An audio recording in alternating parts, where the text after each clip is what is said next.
Good evening, Mr. Bond fans, and welcome once again. The date I'm recording this is the 13th of April. We have less than a year to go until Bond 25 is released, and yet still, we do not know the title, we do not know the cast, we have no idea what this movie is about. I thought that at least by now we would have had some kind of press conference. I mean, cameras are rolling, filming has begun in some places. Seemingly without the principal cast, but who knows? The level of secrecy and I'm amazed that there's been no bigger leaks so far, to be honest. Not that I would want the whole thing spoiled ahead of actually viewing the film, but I'm just surprised that that information hasn't come out in any way, shape, or form. And I know that my personal desire for that information is going to reduce after we have had the traditional official press conference, where the main cast all come out and they reveal the title and all that kind of stuff. Because then once I have that, I can kind of step back, and I don't want to be too, especially with it being Craig's, last Bond film, I don't want to be too spoiled at all going in, and even like seeing an image from the set or something like that can give away quite a bit. I know I've mentioned this in videos before, but specifically my experience with Skyfall, where I was like dissecting trailers for that movie, I was going through them frame by frame, I was getting any single shred of information I could get out of them, and specifically there is the shot in the trailer of Daniel Craig and Judi Dench standing and looking over the Scottish Highlands with the Aston Martin DB5, and it's a really iconic shot, so obviously that's in my mind, and that kind of ruined the experience of watching Skyfall for me, because at the bit where Javier Bardem is coming in with his, police outfit on, and he's got the gun in Judi Dench's face, and it looks like he's gonna kill her, and then, of course, he doesn't. When I watched it with people, some people get really tense at that scene when they're watching it for the first time, like they're sure she's gonna get shot, she's just read Tennyson, for goodness sake, it's like, it's a death speech.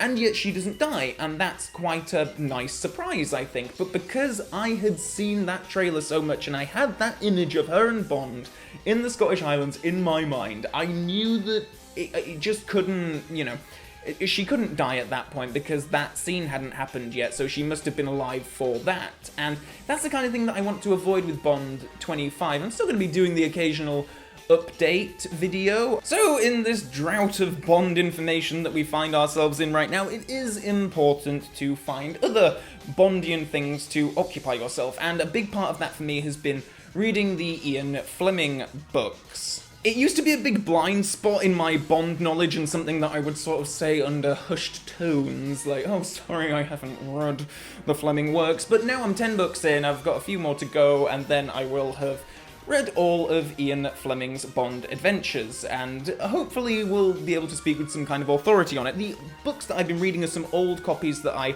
had from when I was a kid. These things are paperbacks, a little tatty, and perfectly fine for commute reading, but this is the cover for Moonraker, and I still don't know. I mean, yeah, there's cars in the story, but I just don't understand this cover art, really. But anyway, I'm actually a big fan of these books now, Moonraker being my favorite, so I was looking to find some display pieces, some really nice copies of it that I could, getting first editions from back in the 50s is a little bit out of my price range, so that's not an option. So I was really happy to find that the Folio Society do quite beautiful versions of the Ian Fleming books, and I very recently purchased Moonraker.